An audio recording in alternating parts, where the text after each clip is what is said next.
Amén. Y en la semana pasada vimos la represión de Dios para con Israel. Y no solamente habla de Israel, sino que habla de Judá. Habla de lo que iba a venir sobre ellos y también de lo que va a venir en los días postreros, porque dice algo acerca de la ira, del tiempo de la ira.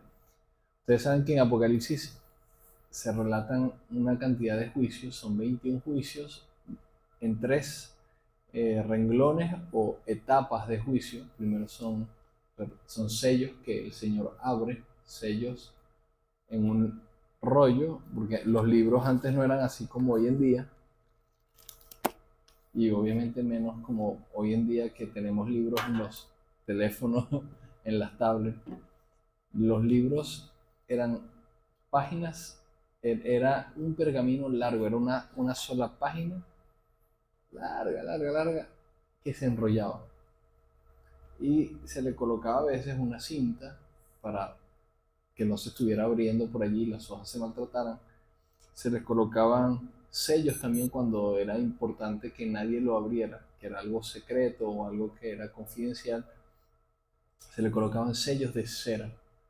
Y con el anillo, el rey pues sellaba, o la autoridad en cuestión sellaba, y cualquiera que viera ese libro sellado, ese rollo cerrado, sabía que no podía abrirlo a no ser que el rey le permitiera. Entonces Jesucristo abre 7 sellos porque él recibe un rollo en Apocalipsis capítulo 5 de la mano del Padre. Ese rollo representa el título de propiedad de la tierra. ¿Ustedes han visto lo que es un título de propiedad? ¿Han visto?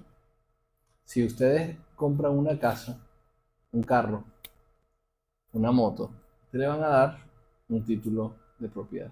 Usted pagó tanto dinero y usted recibe ese carro, es suyo. ¿Cómo lo demuestra? Bueno, el título de propiedad.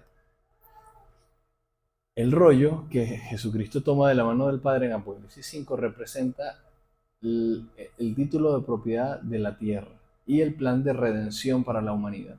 Entonces, ese libro está sellado y dice que tiene 7 sellos. Y mientras él los va abriendo uno por uno, que eran de cera, no era como para hacer así y ya, sino que había que romper el sello, mientras él lo va rompiendo va ocurriendo un juicio en la tierra. Ese juicio está centrado en acabar con el pecado que está en su máxima exponencia aquí en la tierra. ¿Qué significa eso? Bueno, que el anticristo ya va a estar gobernando, ya va a haber mucho, ya el pecado es algo como cotidiano en el mundo en el que nos movemos. Los valores que hoy existen son inmorales. Un valor es algo que nos protege como sociedad y civilización de seguirnos pervirtiendo, y cuando se normalizan las cosas que están mal, entonces viene el juicio de Dios para castigar lo que está mal. Entonces, en los últimos tiempos, Jesucristo va a enviar, va a romper 7 sellos, va a venir 7 juicios con esos sellos, después vienen 7 trompetas, y de último hay 7 copas de ira, que dice la palabra que es donde se consuma la ira de Dios. O sea, la ira de Dios está contenida en copas y van a ser derramadas sobre la tierra. Y son de verdad plagas terribles que van a acontecer en los últimos tiempos. Y Oseas nos habla un poquito de esa etapa que todavía los profetas no estaban muy claros de cómo iba a acontecer, pero como Dios es soberano y él ya sabe lo que va a hacer desde el principio, en los días de Oseas, mucho antes de que Juan escribiera Apocalipsis, él también, Oseas, narra algo que tiene que ver con Apocalipsis. Entonces lo voy a leer. Si se me escapa algo, Rubén, me recuerdas, porque eh, recuerdo que tú nos ayudaste a aclarar ese tema la semana pasada. Ajá. Dice el 5:10. Los príncipes de Judá fueron como los que traspasaron los linderos. Derramaré sobre ellos como agua mi ira. Efraín es vejado, quebrantado en juicio, porque quiso andar en pos de vanidades. Recuerden que yo les decía que Efraín representaba las tribus del norte, porque fueron las que más se multiplicaron, fueron las que tuvieron más personas. Y esa era parte de la bendición que Dios le dio a Efraín cuando Jacob impuso su mano sobre sus hijos. Aunque Efraín era nieto, él los bendijo como si fueran parte de sus hijos, los hijos de José. Dice, y verá Efraín, el 12. Yo pues seré como polilla a Efraín y como carcoma a la casa de Judá. Entonces ahí se ve que Dios va a enviar una consecuencia para las tribus del norte, para Efraín y para Judá. Está la diferencia. ¿Qué es carcoma? Que es algo que carcome, que destruye, que va devorando poco a poco y va destruyendo. Puede ser de adentro hacia afuera, pero también puede ser debilitando sus cimientos para que se caiga. Completamente. Como un pedazo siempre haciendo. Exacto. Como el fuego que consume. Sí, Okay. es como el ratón cuando come algo. Exacto. Va devorando. Roer. Roer. Oyendo y destruyendo poquito. Exacto. Entonces, a pesar de que eso es lo que hace el pecado, y no pudiéramos decir, Dios es malo porque Dios está castigando, no, es simplemente la respuesta. Solamente lo que cambia es la perspectiva. Uno puede decir, Dios sí es malo porque me castigó, no, Dios te dijo que no obraras mal, y lo que te iba a pasar no es que Dios te quiere castigar y quiere que tú sufras, sino que si metes la mano en el fuego te vas a quemar, te vas a molestar con Dios porque te quemaste. Fue Dios el que te quemó. Pero si Dios creó el fuego y creó las leyes físicas que permiten que tú sientas dolor cuando tocas el fuego, no sería lo mismo decir que Dios te quemó. Bueno, eso es algo que Sí y no. Sí y no. Y cuando escriben los profetas, ellos hablan de diferentes perspectivas. Y el juicio, a pesar de que sí, Dios está involucrado en eso, pero Dios no se complace en la ira, no se complace en el castigo, sino en la misericordia. Lo que pasa es que nuestras acciones tienen consecuencias. ¿Quieres decir algo, Alejandro?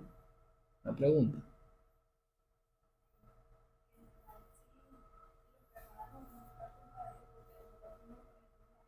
Exactamente. Muy bien. No podemos culpar a Dios de algo que nosotros hicimos.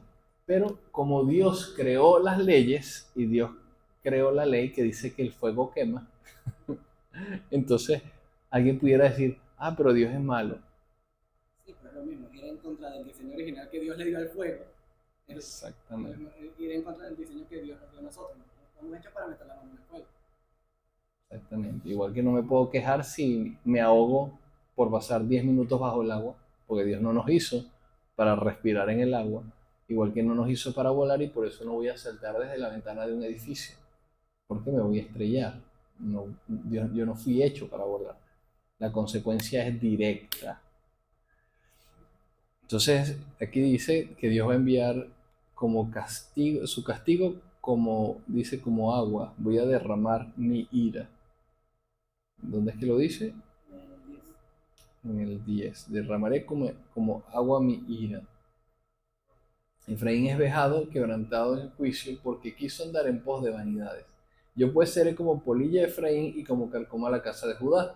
Y verá Efraín su enfermedad, o sea, las tribus del norte verán su enfermedad. ¿Cuál fue su enfermedad? Bueno, lo que ocurrió ya. Para nosotros ya ocurrió, en los días de Oseas no había ocurrido, pero en el año 722 a.C., el rey de Asiria conquistó a las tribus del norte. Los conquistó, acabó con mucha gente, los llevó esclavos, se aprovechó de sus bienes, hizo cosas terribles. Cuando le hablo de cosas terribles, no simplemente matar. A las mujeres que estaban encintas las atravesaban con cuchillos en el vientre para que sus bebés murieran al salírseles. Y ellas morían viendo a su bebé salir de su cuerpo y desangrada. Violaban a las mujeres, hacían cosas terribles a los hombres. Los asirios los empalaban. Colocaban una vara gruesa y puntiaguda con filo y amarraban a la persona y lo insertaban por el orificio anal, y esa estaca salía por la clavícula al pasar de las horas. Mientras tanto se estaba desgarrando internamente. Ese era el sadismo que había. Y cuando leemos esto decimos, bueno, enviaré castigo. Ok, sí, los castigó. Los mandó a la esquina a reflexionar. No, El castigo y el juicio, lo que venía por consecuencia del pecado, era cruel. Y no es porque Dios sea cruel, sino porque lo que merece el pecado es de lo que Dios quiere librarnos a nosotros. Pero si nosotros nos alejamos de Dios, ¿puede Dios librarnos de la consecuencia del pecado? ¿No? Entonces, eso es lo que pasó con Efraín y con Judá. Y si verá Efraín su enfermedad y Judá su llaga, irá entonces Efraín a Asiria y enviará al rey Jareb, mas él no los podrá sanar, ni les curará la llaga, porque yo seré como león. Porque entonces, ¿qué ocurría cuando habían guerras? Valga los acontecimientos recientes. Cuando a ti te amenaza, o no vayamos a una guerra para hablar de eso, aunque el escenario de los juicios bíblicos hablaba de guerras, donde morían muchas personas.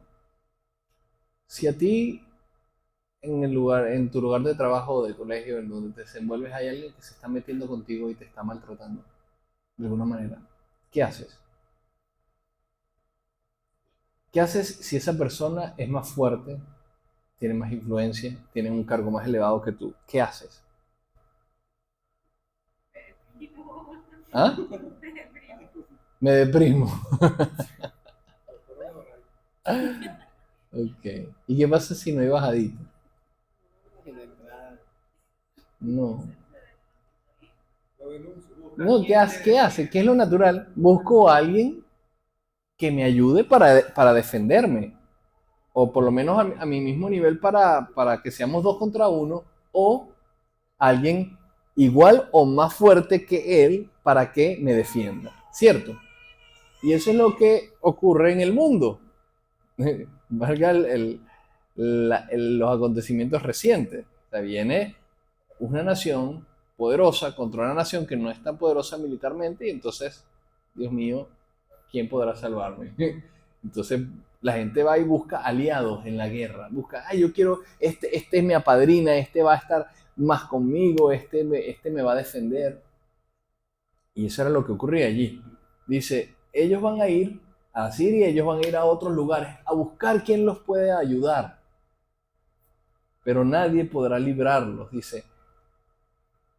Mas él no os podrá sanar ni los curará de la llaga, o sea, de sus heridas. Porque yo seré como león a Efraín. Dios le dice, yo seré como león a Efraín. Y no como leoncito para protegerlo o como para ayudarlo. Y como cachorro de león a la casa de Judá, yo arrebataré y me iré, tomaré y no habrá quien liberte. Andaré y volveré a mi lugar hasta que reconozcan su pecado y busquen su rostro. En su angustia me buscarán.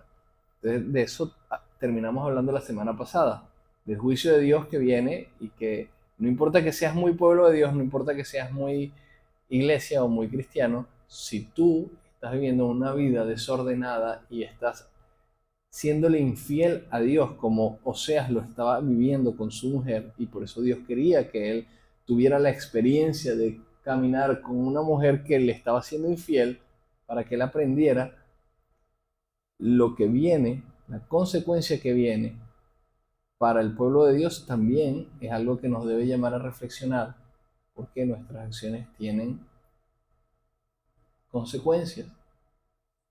Y no todo el tiempo va a ser como si no sucedió nada. Bueno, nadie me vio o me vieron, pero ya no le importa a nadie.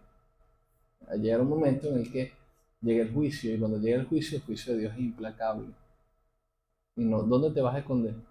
Porque imagínate, si el castigo dependiera de los hombres, bueno, con que no se enteren los hombres es suficiente. Pero si Dios es el juez, si Dios es el testigo, ¿quién va a huir? ¿Quién se va a esconder? ¿Quién va a pasar inadvertido? ¿Quién va a engañar a Dios? Nadie. No podemos engañarlo. No podemos aparentar.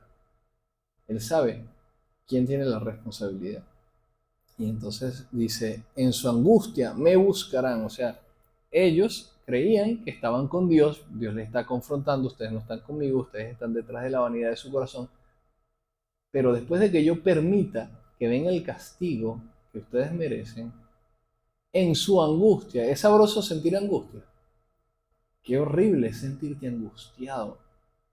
Yo no sé si han experimentado momentos de su vida en los que se sienten angustiados.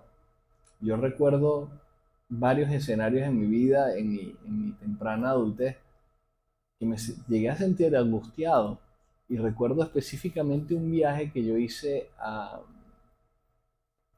Amazonas en el año 2012. Yo tenía 21 años, temprana adultez. Estaba en un viaje misionero, estaba sirviendo a Dios, predicando. Y yo no conozco dónde estábamos, pero hubo un día en el que con el grupo que estábamos evangelizando fuimos a un lugar llamado el Tobogán de la Selva. Ya era de los últimos días que estábamos allá en Puerto Ayacucho, estado Amazonas.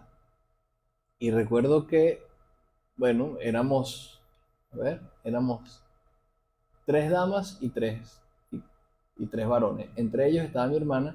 Mi hermana tenía 19 años y era mayor de edad, pero igualito era bastante joven. Y habían dos muchachas más, una contemporánea con ella, Valeria,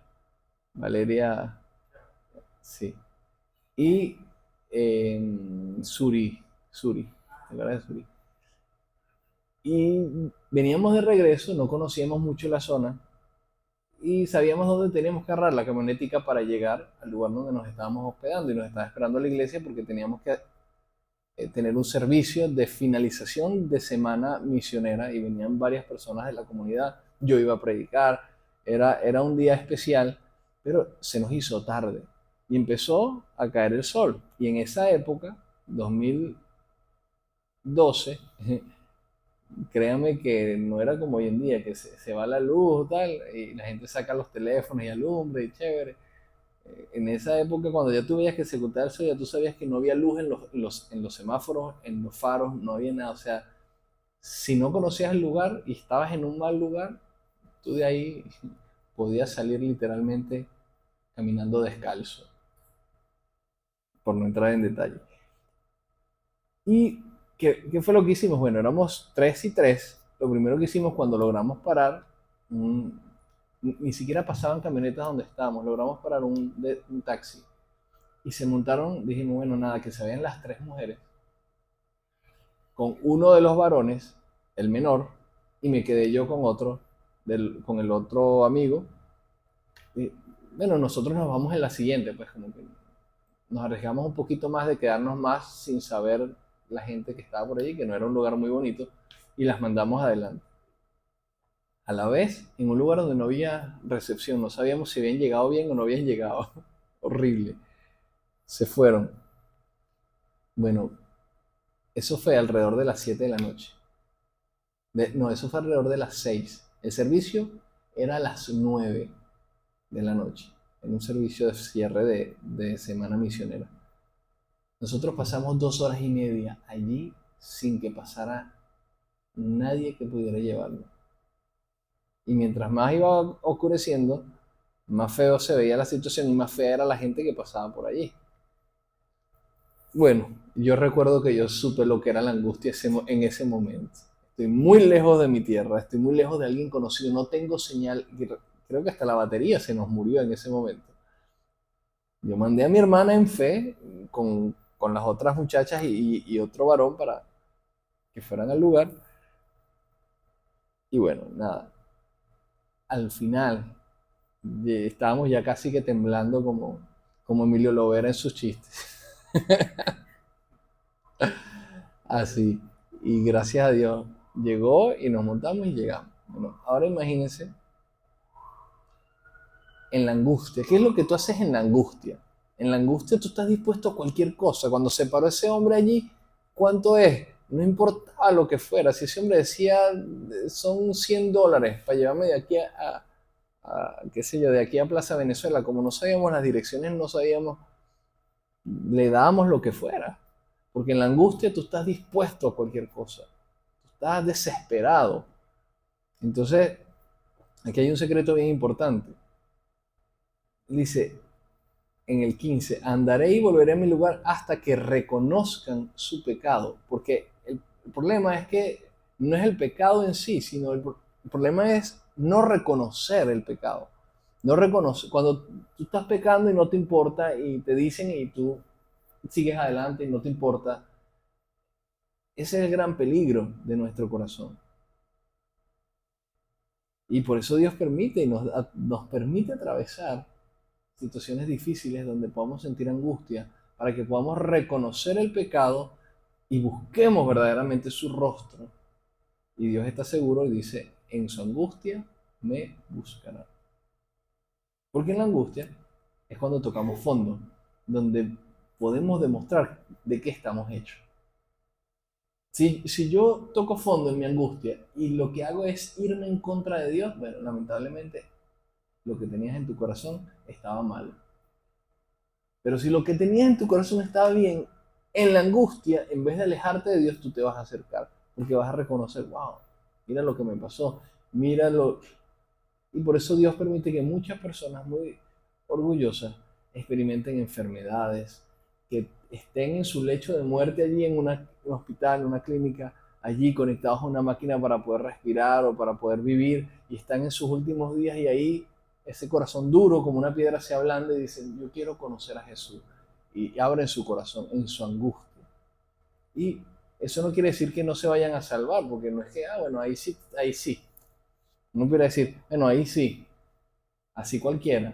No, pero es que también tiene su mérito, porque hay gente que cuando llega a ese lugar, en vez de ablandar su corazón ante la presencia de Dios, se endurecen más todavía. Y se hunden en su pecado y se van directo para el infierno. Pero hay mucha gente que no, que reflexiona en ese lecho de muerte, como el ladrón que murió al lado de Jesús. Dicen, oye, somos culpables, es verdad, reconozco mi pecado. Eso fue lo que hizo el ladrón al lado de Jesús. Dijo, nosotros somos pecadores, él no, él es inocente y está aquí muriendo. Entonces Jesús le prometió, él le dice, acuérdate de mí cuando vengas en tu reino. O sea, lo buscó, acuérdate de mí, yo quiero estar cerca tuyo, a pesar de que no me lo merezco. Y Jesús dijo, pues te aseguro que tú vas a estar en mi reino.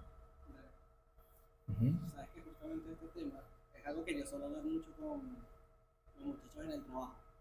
Porque ellos me dicen lo siguiente. Ellos me dicen que no creen como en la religión, porque no vale, que es eso de que yo me porto mal toda la vida y en el último momento digo, ay, me arrepiento y ya me salvé cuando fui un desgraciado, cuando maté a alguien, cuando violé a alguien. ¿Sabes? Y justamente ese pensar, porque ellos me dicen, no, así es fácil, así yo solo espero el último segundo y me arrepiento. Y así es como está funcionando Israel. Ellos se arrepienten en ese último segundo, pero de manera premeditada. Es decir, no hay un cambio, no hay una metanoia, ya no hay un cambio de 180. ¿Sabes? Es que es el mismo. No, claro. Claro. Sí, eso es un gran engaño, porque primero no sabes si vas a tener la oportunidad. ¿Y qué pasa si moriste en un accidente de tránsito? No te enteraste, te aplastó. Bueno, como ha ocurrido en los deslaves, aquí en La Guaira en 1998, diciembre, ocurrió la vaguada y la gente ni se enteró y le pasó, se cayeron piedras encima y chao. No le da tiempo, no sabes. Y aún si te da tiempo, cuán genuino fue tu arrepentimiento. Es que si tú piensas Porque así, si es real tu arrepentimiento, no tienes que llegar hasta allí y no lo vas a demorar. No es como que vas a vivir confiado. No, algún día me voy a arrepentir, no importa. No, más bien, tengo algo que reconocer, tengo algo que confesar, tengo algo de lo cual arrepentirme. No voy a dejar pasar el tiempo. Porque vivir así es vivir esclavo del pecado. No es vivir libre. O sea, Dios nos hizo para vivir libre. Y preferir la esclavitud es no haber entendido el verdadero mensaje de salvación. Estoy seguro que si el ladrón que murió al lado de Jesús se hubiera salvado de esa cruz, se hubiera convertido en un evangelista, hubiera seguido a los apóstoles, su vida hubiera cambiado. Porque si no, Jesús no lo hubiera salvado. Porque al final quien conoce el corazón realmente es Él. Nosotros podemos evaluar y medir por los frutos, por las actitudes. El fruto del Espíritu Santo uno sabe, una persona es de Dios o está viviendo una lucha. El hecho de que alguien tenga un proceso en su vida complicado no quiere decir que no sea de Dios. Hay etapas, hay procesos difíciles y uno los entiende y uno los comprende y estás allí para ayudar y para apoyar en esos procesos, no para juzgar, pero tenemos que reconocer y aprovechar aún la angustia que experimentamos por separarnos de Dios para que eso nos impulse a acercarnos nuevamente. Que quiere Dios de Israel en este momento. Cambia tu forma de vivir, cambia tu forma de ver Exacto. las cosas. Es el enfoque de Oseas. Te estoy permitiendo vivir todo esto y vas a vivir en los últimos tiempos el derramar de la ira como agua. Es para que en la angustia me puedas buscar. Sí, ahí. Yo también creo que es imposible que haya un verdadero arrepentimiento y cambio completamente sin angustia. Mm, Esto es en el caso de Israel porque van a sufrir demasiado, pero también en la vida de nosotros hay un punto, así no sé, o sea, uno no esté matando, uno no esté como haciendo pecados graves socialmente, hay un punto en el que hay un cambio en tu vida porque tu corazón se llena de angustia y dices, ya va, ¿yo qué estoy haciendo? ¿Qué estoy exacto. haciendo aquí? Y es horrible, o sea, me imagino que todo La angustia tiene que estar. La pregunta es si la angustia proviene por algo de adentro externo o de afuera. o por algo interno. Exactamente, pero angustia tiene que haber para que haya un arrepentimiento, un cambio. Genuino, un En punto el de caso de quiebre. ellos son más cabezones y van a necesitar que venga de afuera. Pero Sí. muchas veces también viene de adentro y o sea, la angustia es buena porque produce ese cambio Sí, de vida. así es, así es. Sí, que, Es bueno, esa famosa frase que dice, el cambio no ocurre hasta que el dolor a permanecer igual excede al dolor del cambio. Exacto. bueno, Lucas Marlin dice algo que me parece bien cool y es full relacionado a esto. Él dice como que nuestra relación con Dios solo se fortalece a partir de luchas de fe. Es decir, él pasa por angustias, él duda, pero eso solo tiene que ser un impulso para acercarse y buscar más de Dios. ¿Saben?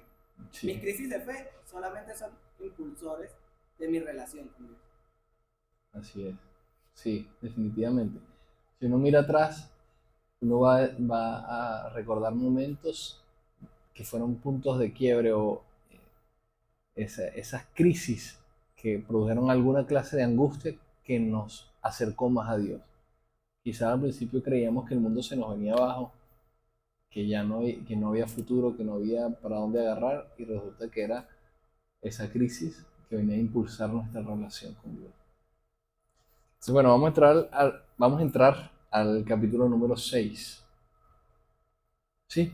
Dice, venid y volvamos a Jehová, porque Él arrebató y nos curará. Ya está cambiando. Primero el 5 habló de puro juicio y de quebranto, de angustia. Ahora dice, vengan, es como una invitación de Oseas. Vengan, volvámonos a Jehová, porque Él arrebató y nos curará. Hirió y nos vendará. Eso es normal que quien arrebata, cure y quien hiera, vende. No, ¿verdad? Bueno, sí, Bueno, algunos pero- sistemas políticos sí. Ok. Sí, Algunos sistemas Pero no políticos todos e se ideologías, pueden manipular. incluso personas manipulan así. Yo recuerdo, seguramente lo han visto en películas, cuando hay un secuestrador que tiene una persona secuestrada, le dice, no puedes escapar de mí, no puedes salir de esta habitación, no puedes dar... No sé si han visto películas, ahorita no recuerdo alguna, pero siempre es el mismo escenario. Y cuando tratan de escapar, las castiga o los castiga y les pega y les hace daño y después los viene a curar y les dice, viste, yo te dije que no te fuera. Sí, eso Pero es un síndrome. eso es... síndrome de Estocolmo. No, no se trata de, porque eso no tiene, no es síndrome de Estocolmo, porque el síndrome de Estocolmo es en la persona que está siendo secuestrada. Esto es la actitud del secuestrador que está manipulando a una persona, que está dañando una vida y está anulando su voluntad y su deseo de independizarse, de lograr liberarse. Entonces, ese no es el perfil de Dios, para nada. No es que Dios bien nos daña para controlarnos, no, sino que permite que suframos para enseñarnos de la mejor manera. Es como un padre, Sí. por más que tomes a tu hijo, por más que yo me a Caleb, yo no puedo evitar que él viva cosas cuando empiece a tomar sus decisiones. Y me va a doler muchísimo, pero lo tengo que dejar que se equivoque también. Porque por más que yo sepa cuáles son los caminos correctos para que él los camine, él tiene que decidir por sí mismo que esos son los caminos que él quiere caminar. Yo puedo aconsejarlo, puedo instruirlo, puedo animarlo, puedo estar pendiente de él, cuidarlo, pero al final la decisión es suya.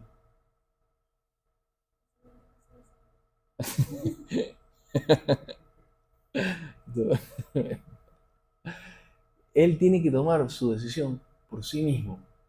Y eso es Dios con nosotros. Nos guía, nos muestra, todo es para allá. Y nosotros, cuando vamos en el sentido contrario, le duele en su corazón, pero Él nos deja porque nos ama. Y en el proceso nos vamos a herir y nos vamos a dañar, pero Él va a venir a vendarnos. Y como les decía al principio, es una cuestión de perspectiva. No es que es Dios que vino malo y me hirió, no es que Dios vino y me arrebató de malo, no.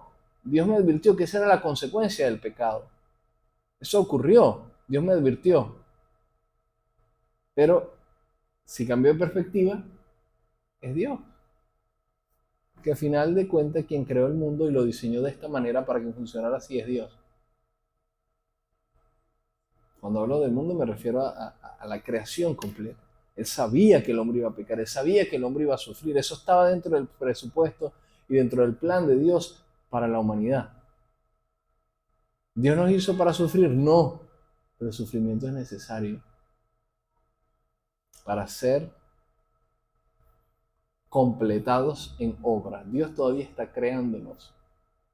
Se está formando nuestra identidad, se está formando nuestra voluntad, decidiendo quiénes somos, quiénes vamos a ser por la eternidad.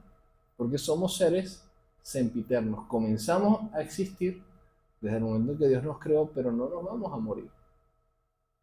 O sea, no vamos a desaparecer. Nos vamos a morir algún día y este cuerpo lo vamos a dejar, pero nuestra alma y nuestro espíritu son eternos. Son sempiternos. Fueron creados por Dios en algún momento, tenemos un principio, pero no va a haber un final. El final es o lo pasas cool con Dios en la eternidad, o te quemas en el infierno por la eternidad. El otro día yo veía una prédica de, no recuerdo ya quién fue, pero recuerdo lo que estaba haciendo. Agarró una cuerda larguísima así y la pintó de verde en la esquinita. Y dijo, esta cuerda representa nuestra vida. Y este pedacito pintado de verde representa nuestra vida aquí en la tierra. Esto es todo, este pedacito, comparado con el largo de la cuerda que no se podía ver ni siquiera hasta donde llegaba. Vale la pena desperdiciar toda nuestra vida por tomar malas decisiones en este pedacito nada más. No debería ser más bien lo contrario. ¿Sí? Vamos a aprovechar este poquito porque lo que yo haga en este poquito de tiempo de mi vida va a definir el resto de mi eternidad. Qué importante la perspectiva que debemos tener. Entonces, por eso dice, arrebató y nos curará, hirió y nos vendará. Nos dará vida después de 2 días. Y aquí ya se pone un poquito más profundo. Yo recuerdo cuando yo leí este versículo, yo tuve que detenerme durante mucho tiempo. Dice, nos dará vida después de 2 días. En el tercer día nos resucitará y viviremos delante de él. ¿A qué le suena eso? Nos dará vida después de 2 días y en el tercero nos resucitará. Y estaremos con él, delante de él. ¿Le suena algo? ¿A qué?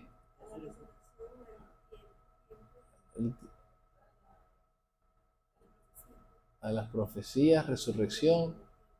¿Ok? Jesucristo resucitó al tercer día. ¿Ok? ¿Cuántos serían 2 días en idioma? En el lenguaje de Dios, ¿cuántos son 2 días? ¿Mm? 2000 años. Primera de Pedro dice, porque para el Señor un día es como 1000 años. Vamos a buscar esa cita. Primera de Pedro.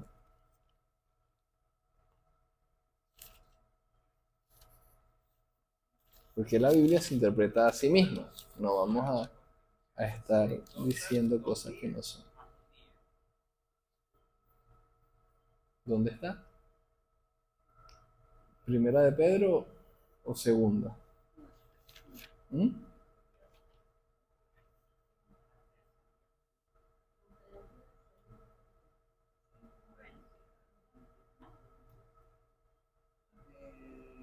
Segunda de Pedro 3. Sí, segunda de Pedro 3. Sí, me suena segunda de Pedro 3.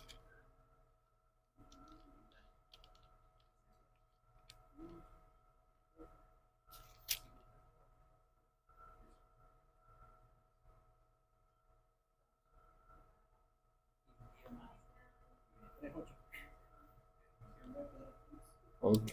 3:8. Segunda de Pedro 3:8 dice, mas, oh amados, no ignoréis esto, que para el Señor un día es como 1000 años y 1000 años como un... Volvamos a Oseas. Nos dará vida después de 2 días, en el tercer día nos resucitará y viviremos delante de Él.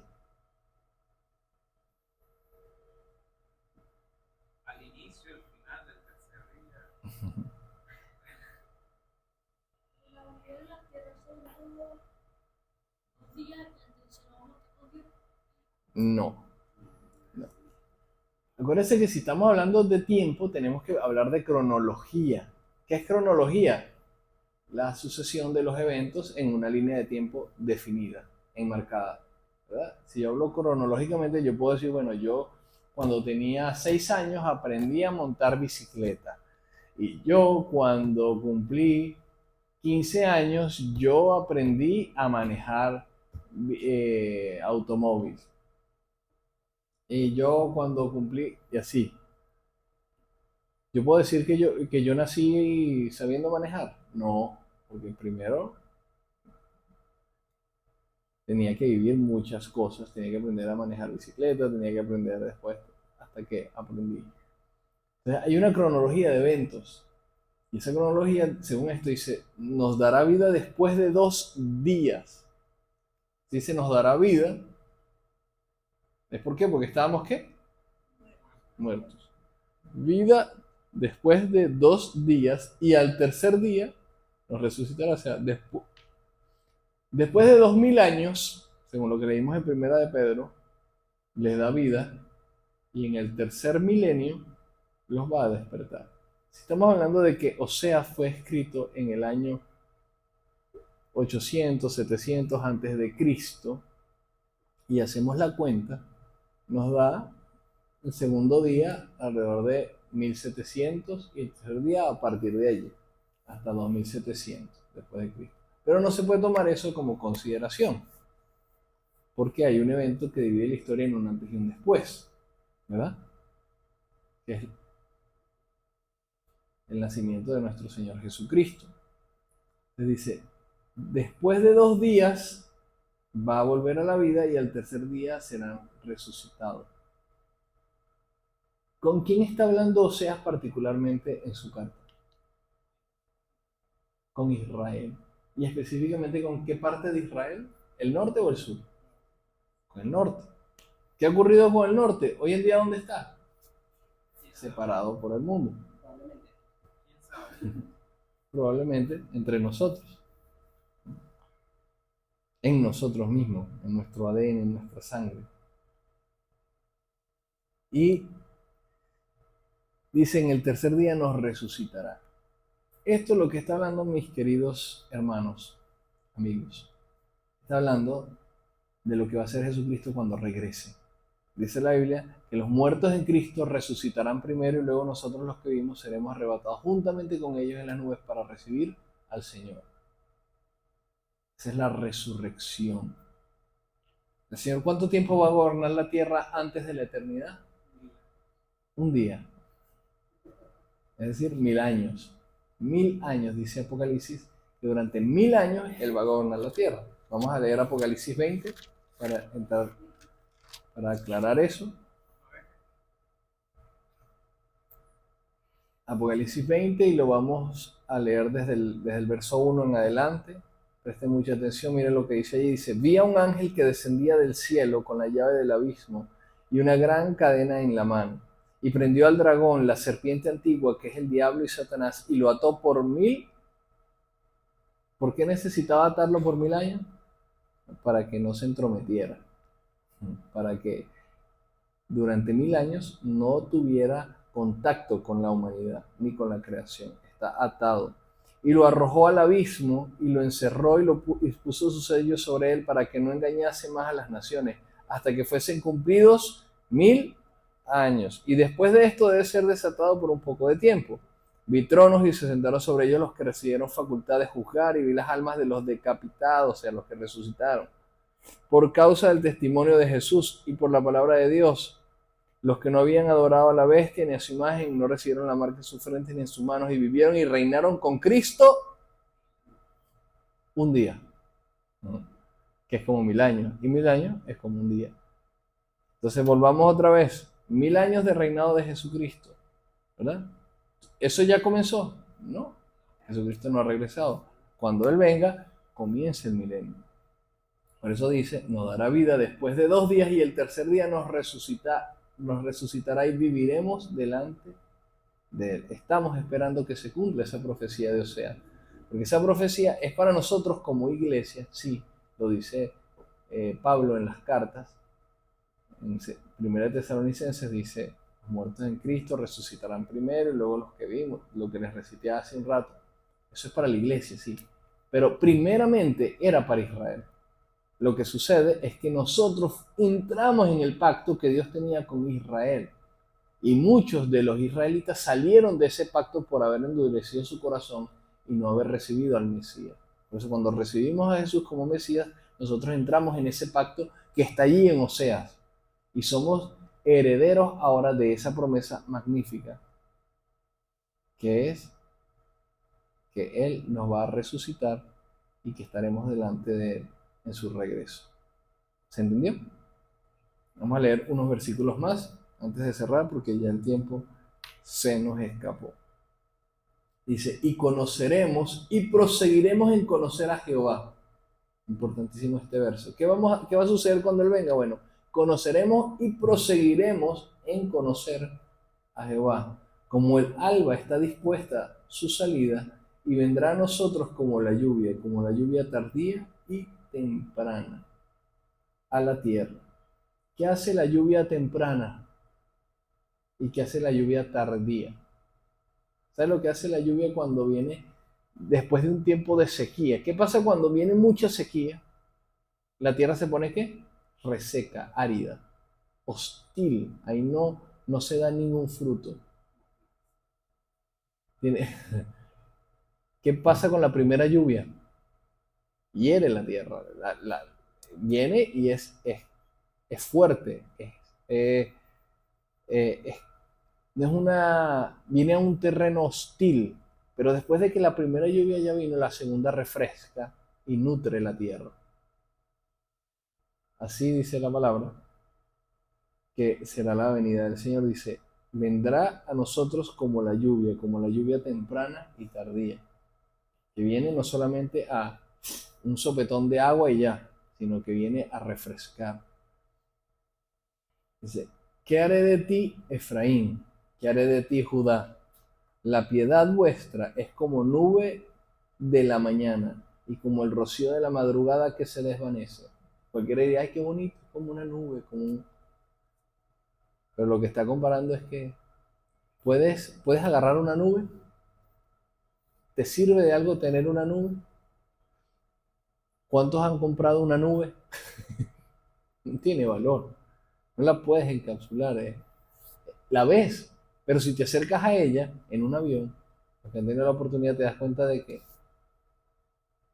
cuando sale el sol, la desaparece completamente. le dan los rayos del sol y las nubes se evaporan otra vez y se van más arriba. Es como, y lo que dice ahí la palabra es, esa es la piedad de Judá y de Efraín. O sea, la piedad es el ejercicio voluntario de vivir la fe cristiana. El ejercicio, llevar a la práctica la fe, no solamente la teoría, es como algo que no sirve para nada. Eso es lo que le está diciendo Y obviamente va a continuar con la reprensión. Dice, se desvanece. Por esta causa los corté por medio de los profetas. Con las palabras de mi boca los maté. Tus juicios serán como luz que sale. Porque misericordia quiero y no sacrificio, y conocimiento de Dios más que holocausto. Cuando dice mi pueblo no me Lo vimos hace 2 semanas atrás, dice el 4:6, dice, mi pueblo fue destruido porque le faltó conocimiento.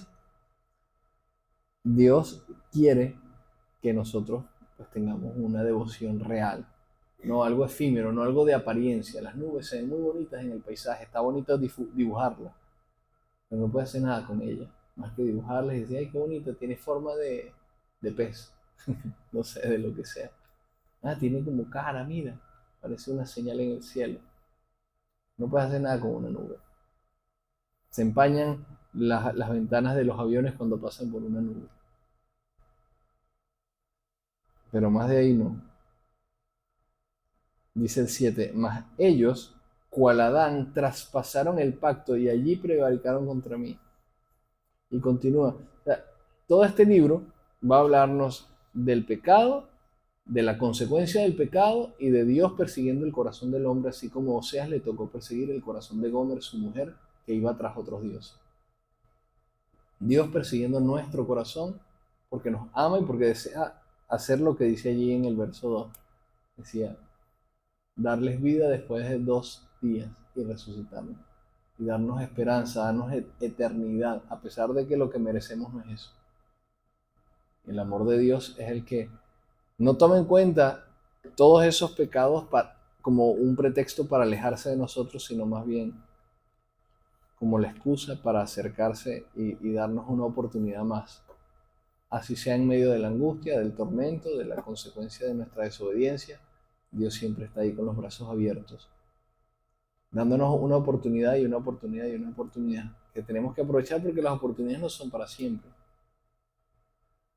Por ahí dice, mientras haya vida, hay esperanza. Y es verdad, mientras tengamos vida es un regalo de Dios todavía. Hay esperanza para nosotros. Pero no siempre vamos a estar vivos.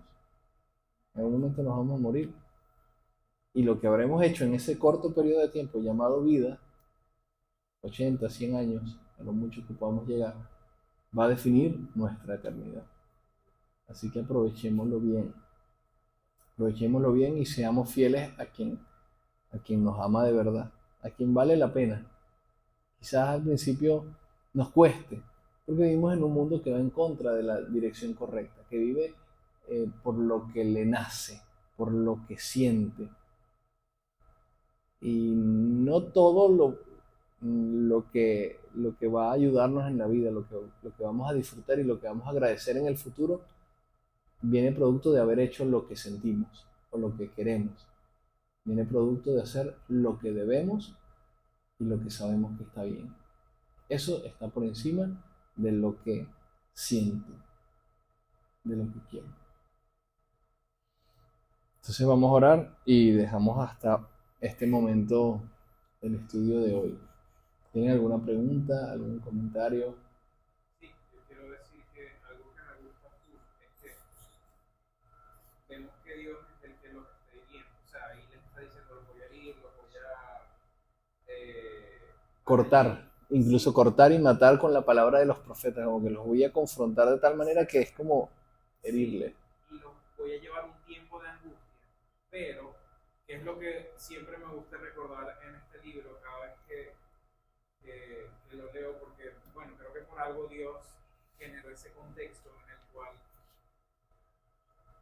Oseas sentía lo que estaba sintiendo. O sea, siento que este es un libro muy emocionante, que abre mucho el corazón de Dios, porque sí, está hiriendo, pero Dios está dolido. O sea, no es que es como, bueno, para que lleven, pues, por sapo. No, o sea, de verdad Sí. Dios estaba sintiendo... Y ni siquiera con un sentimiento de revancha. No es que, ustedes me hicieron eso, bueno, ahora yo les voy a hacer esto por revancha. No, tampoco. Porque incluso Oseas ni siquiera es que hace nada en contra de Gomer. O sea, Oseas más bien tenía que buscarla de sus amantes, comprarla, sufrir, morir al mismo. O sea, imagínense la reputación de ese hombre, lo que decía la gente, cómo se sentía él. O sea, todo eso Y Dios, haciéndolo sentir eso, después te dice, mira, ya como tú sientes en pequeña medida y en una fracción humana, ¿cómo me siento yo? Ahora tú puedes hablar, o sea, tienes autoridad para decir estas palabras del pueblo. Entonces, creo que es algo muy fino saber de que no lo escribe una persona bueno, ustedes sientan, escribo y ya. No, era alguien que sentía lo que Dios estaba sintiendo y que sabía que lo que Dios iba a hacer no es que Dios lo estaba disfrutando, que ahí lo dice. Yo prefiero la misericordia antes que el sacrificio. Pero bueno, en este caso toca esto, toca chichón, no toca caricia. Va a tocar después el ser sanado. Amén. Así es. ¿Alguien más? Bueno, vamos a orar. Padre, a ti te damos gracias, Señor, por la oportunidad de estudiar tu palabra. Más que llenarnos de información, queremos que pongas tu sentir en nuestro corazón y que así como Oseas experimentó ese dolor que tú sentías por la infidelidad del corazón de tu pueblo, que así nosotros también podamos sentir un poco. Permítenos experimentar emocionalmente cómo te sientes acerca de nuestra vida y de nuestras decisiones buenas y malas, para que en vez de alejarnos y separarnos de ti, corramos a tus pies, Señor, y reconozcamos que te necesitamos y rindamos cada área de nuestra vida a ti, Señor. Queremos experimentar esa metanoia de la que hablaba Lucho, esa transformación integral, esa mente convertida a ti, Señor.